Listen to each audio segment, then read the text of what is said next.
So we're down at the bottom of the creek, walking around.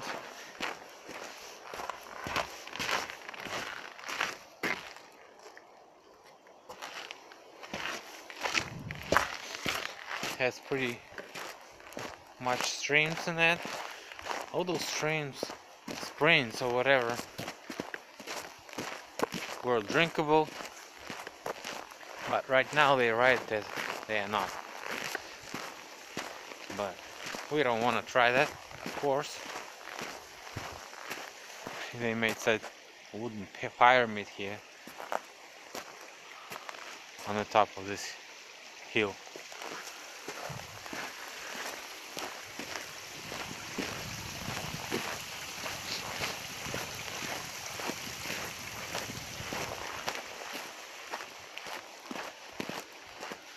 We're gonna walk to the stones, the ancient stones, which were connected to the legend of Saint George defeating some lizard here in this creek. And they say those stones are the parts of lizard's body and the horse of Saint George body too.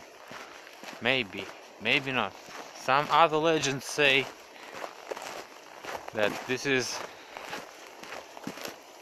the goose stone and the female stone.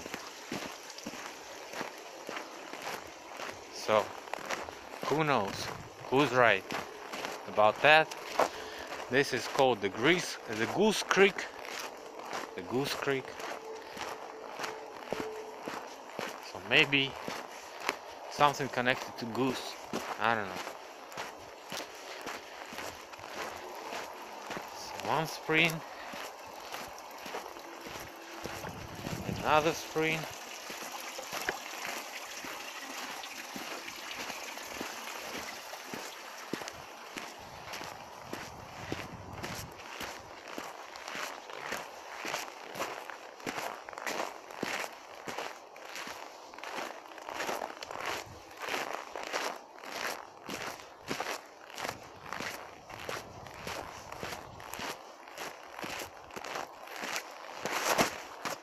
And we finally walk to the one stone. I have already posted it in Ancient Giant Trees group in the summer when I walk around here. I posted that stone, and you know, it's in clear sight of the Church of Ascension.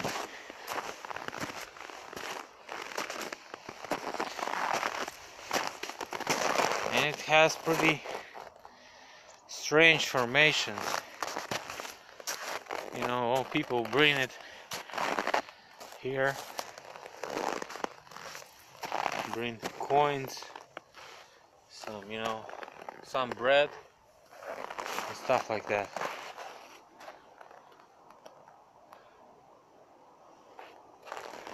Okay.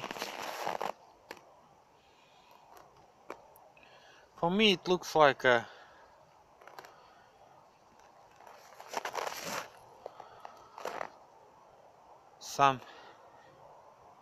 I don't know what. Maybe we'll ask the Mud Fossils University, Roger Spoor, about that. What do you have to say, Roger?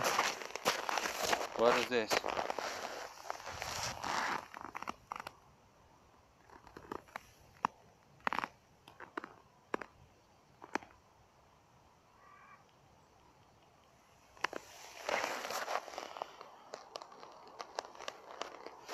Okay, let's walk to the next one. As I said, we have two stones here.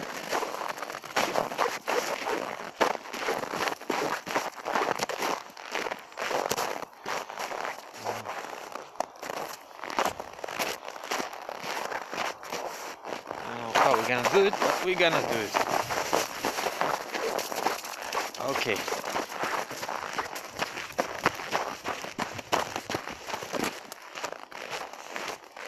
And that's the second stone, which is called the goose stone.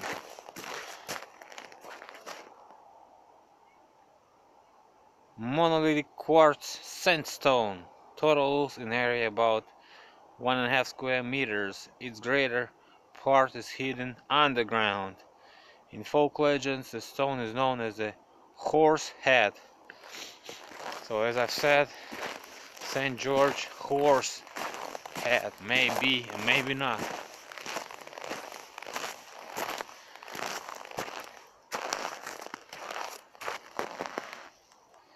We can't make any conclusions because we don't see the whole head, of course.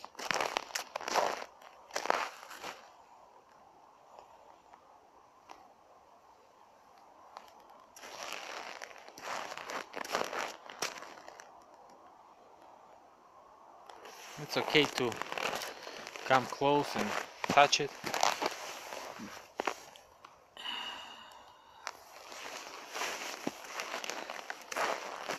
Okay, and here we have a little one. Nobody calls him anything, but surely maybe that's a part of some horse head or something like that. So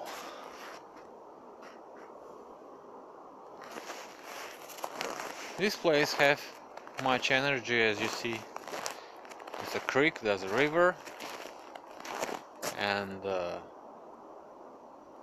strange hills all around it. So why not be a place, a sacral place for those who were here before.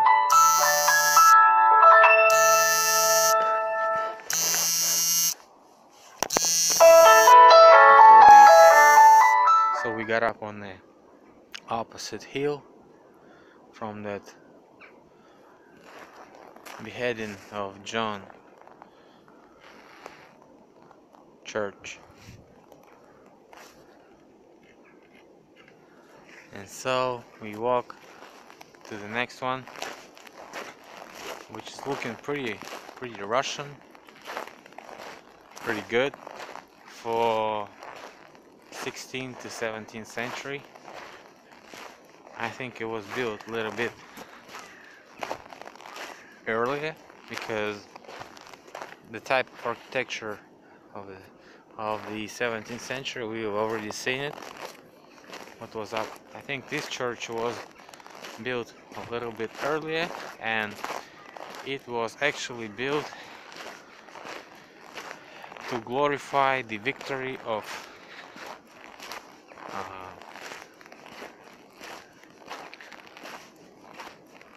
St. George of the snake or lizard, whatever.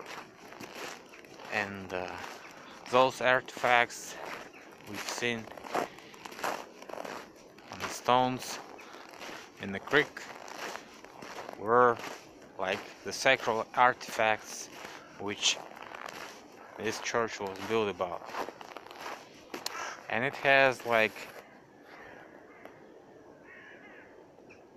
direct view on the creek towards the stones over there where sun is currently at. They even calculated and measured the height to be able to see the stones from those windows up there.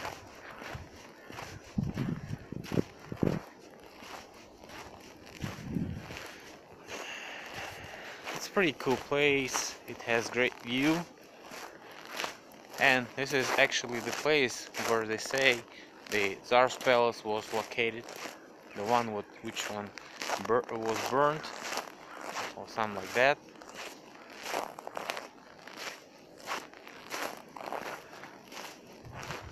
I think it's one of the last artifacts that we've left from the early medieval times, because the rest was built after the 17th century and can be related to early medieval. So now we walk close to the church. It has a little entrance. So I guess the church was made for everybody, and that's the entrance to the palace actually. These are old buildings of 17th century. We can see them all around Moscow. The same style of brick masonry, and that same foundation probably has to be a little bit deeper, but right now, due to the different reconstructions, you can see it all, because they build it everywhere. New style things. Okay, as you can see, that's the same top as we saw on the John the Beheaded church.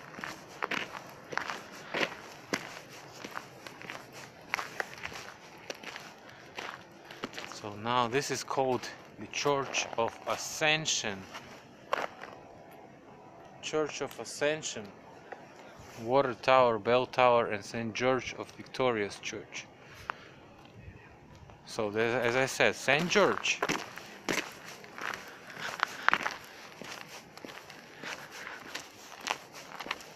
So this is actually the St. George, is what they say. And this is the Church of Ascending. Ascending of whom?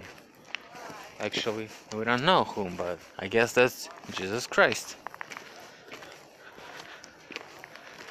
And that's the St. George. So either it's mixed up, or it was just called that way after the Christians came, and before that it was called the St. George, just as this little thing here states St. George's name, and this one changed the name. That's the entrance of the Tsar's palace. Pretty huge gates. As I've already said about it, it's pretty stupid to do such huge gates for no reason, even though, you know, it's a Tsar's palace or whatever. It's no use. So that is.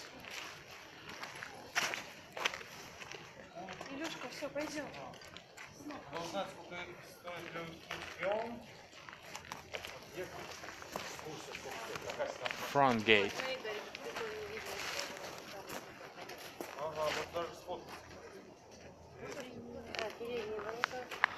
Okay, let's walk around the Ascending Church.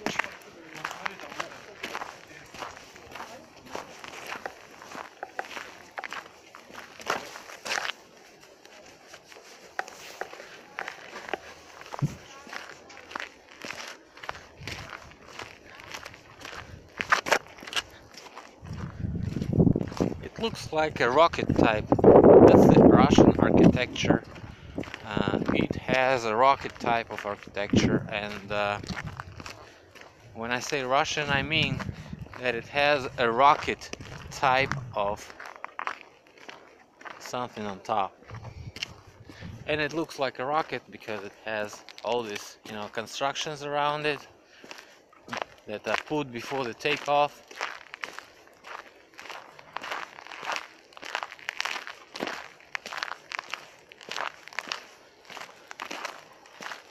Like when you get ready to take off, you put all these things around so the staff can walk around and do their things, check in, stuff like that. Same type of foundation as you see. Concrete technology.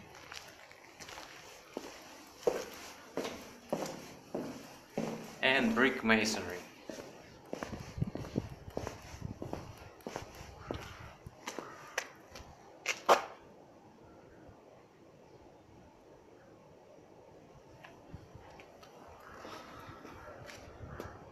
Like they say, it was built in 1532.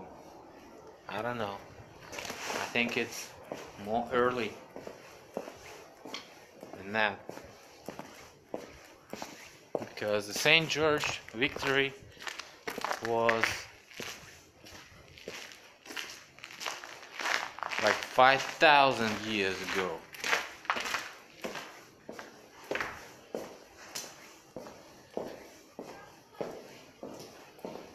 You can see those blocks which are not covered with the masonry, and that's the same type of concrete blocks I was talking about on foundation and basement.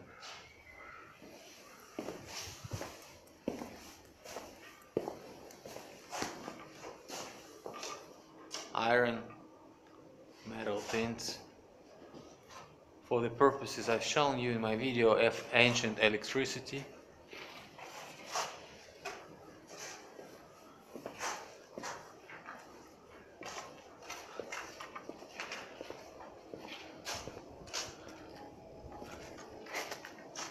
And probably the same things inside this building.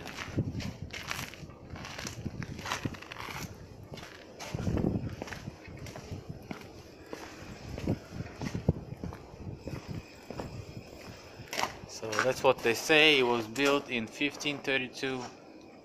Maybe, if that is true, then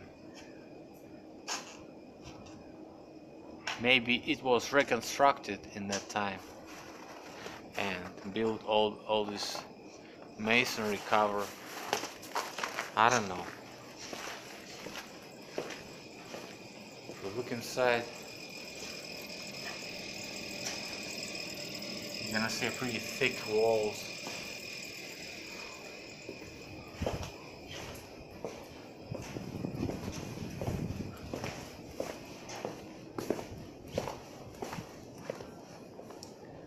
Still all this metal.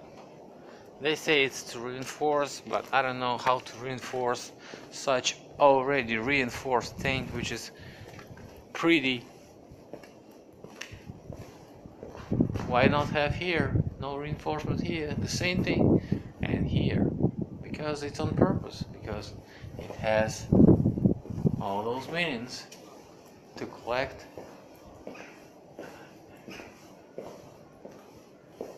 and charge.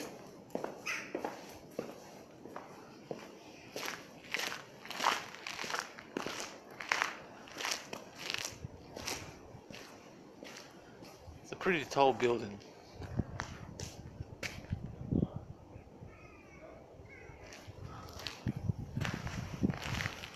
Okay.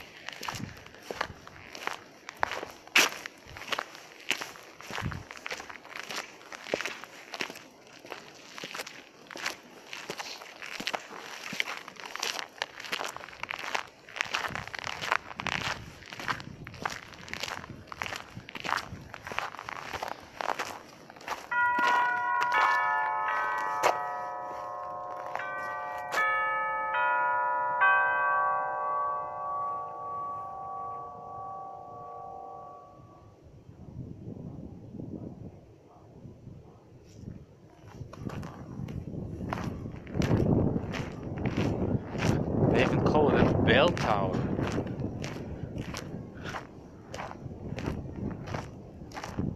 Maybe it's a bell tower. I don't know. Why not?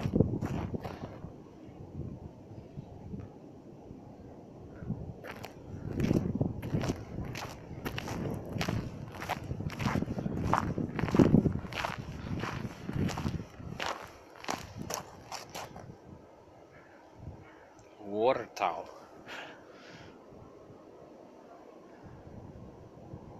Okay.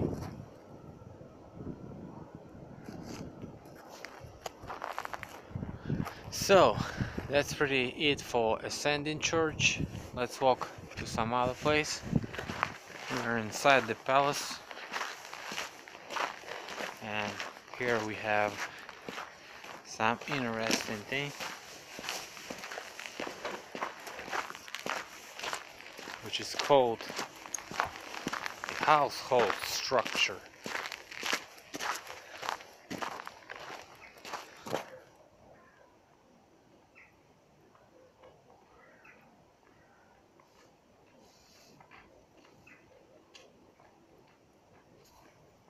Okay.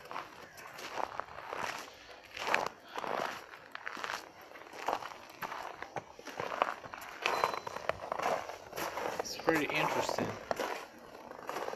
If it's really from that age,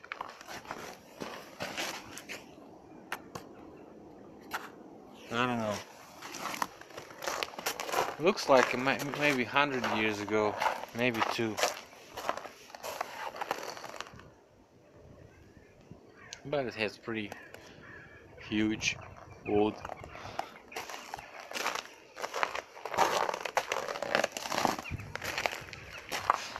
Okay, nothing spectacular here.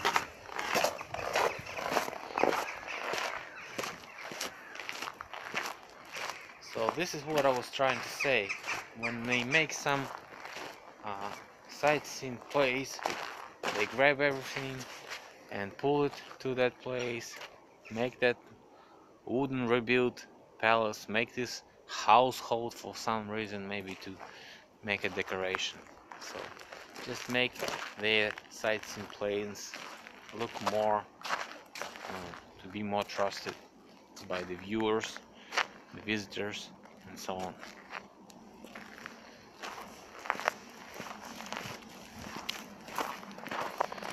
In fact, you don't want to buy something in those places where it don't look very good for you, right?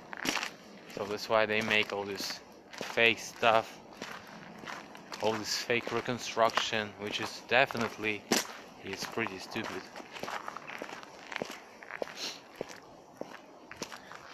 And this is pretty well-known place in Moscow, some Church of Kazan, Mother of Christ. Let's see how they write it in English on the sightseeing desk.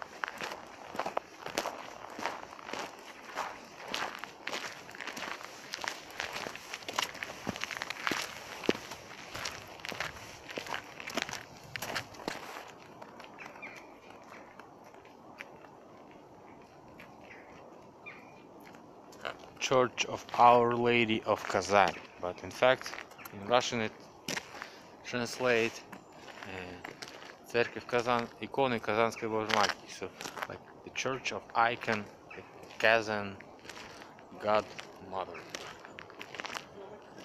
In fact, that's that icon. They say it saved Russia from Napoleon.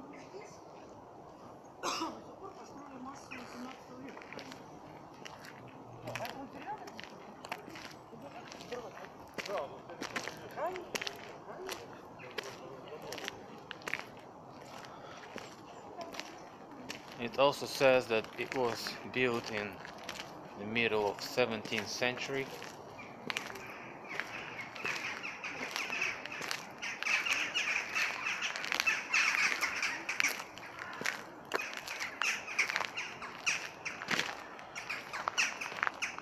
So this is the place where actual palace was placed, but now we see nothing because As it said in the first place that we've been today, everything was destroyed by Ekaterina II. She was a German princess who actually got to be Russian empress, and maybe that's why she wanted to cover up something that was occurring before her incarnation. And as we can see, nothing left of a Tsar's palace.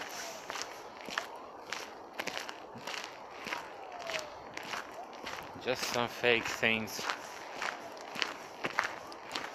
to cover up that nothing is left, so everybody can come and see, oh, it's nice stuff. But it's not that old as they say, as already say. Everything was made a lot later, and the Tsar's palace was burned.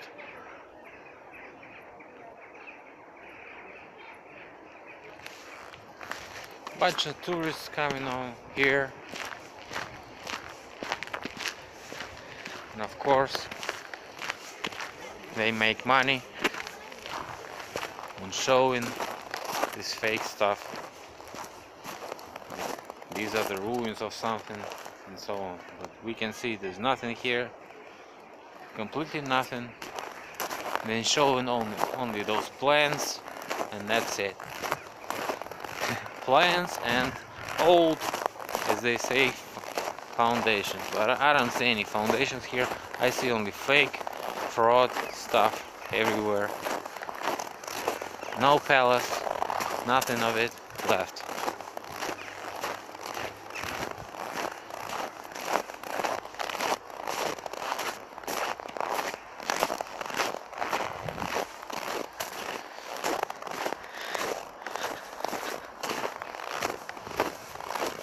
So something did actually happen to that palace, to everything.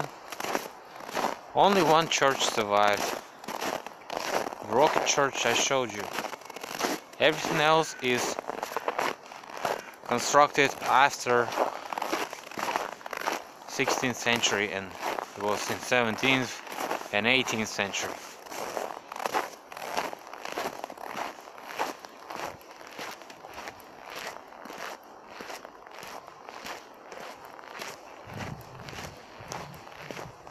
We have this column here.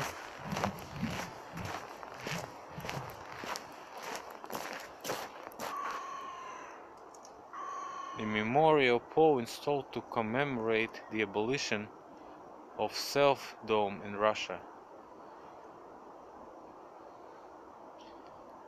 This monument was erected by peasants of Shaidorovo village, Tsaritsina Volist sub-district, Moscow district, Moscow province, in gratitude to Emperor Alexander II, who abolished serfdom in Russia in 1861. The pole was transported to Kolomenskoe in 1980. So as I said, they just move all this junk to one place so we can, like, you know, walk around and wander. As you can see, the old Sinai and the pyramid is inside here, and that's a concrete job like everything else.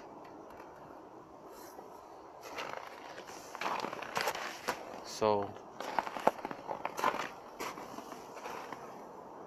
just a regular concrete, and a pyramid with the old Sinai.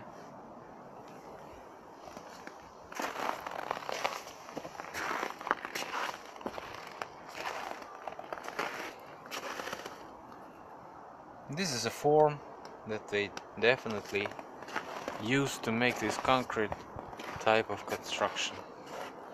They made a form and they used it to build this type of stuff.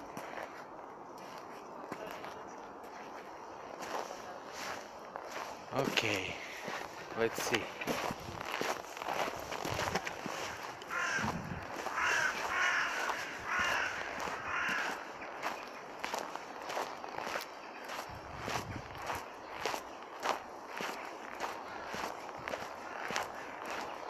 And they also pulled the house of Peter the First to, make this place more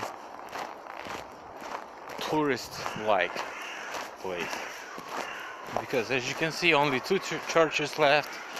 One is from maybe 15th century, and one is 17th century.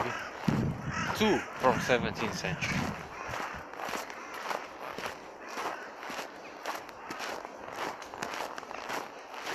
So they say this is a Peter the First, the great Peter house that he used during his hikes.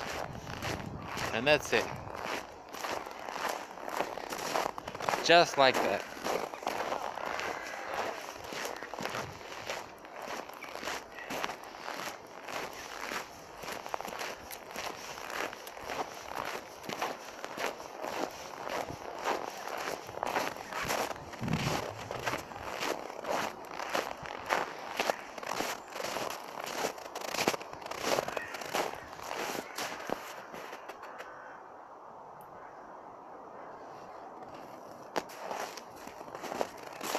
It has a little museum inside where you can go and pay money and check out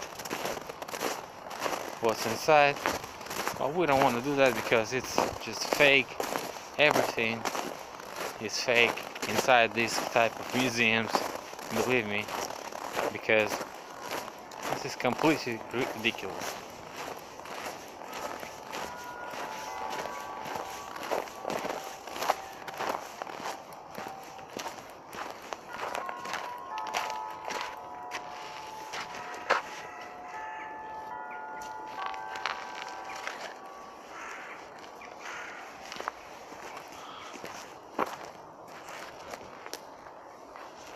And that's him.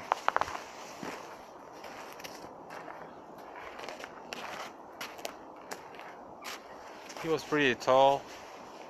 Maybe he was like 2 meters long, tall or so on. We don't know. But they make him pretty tall.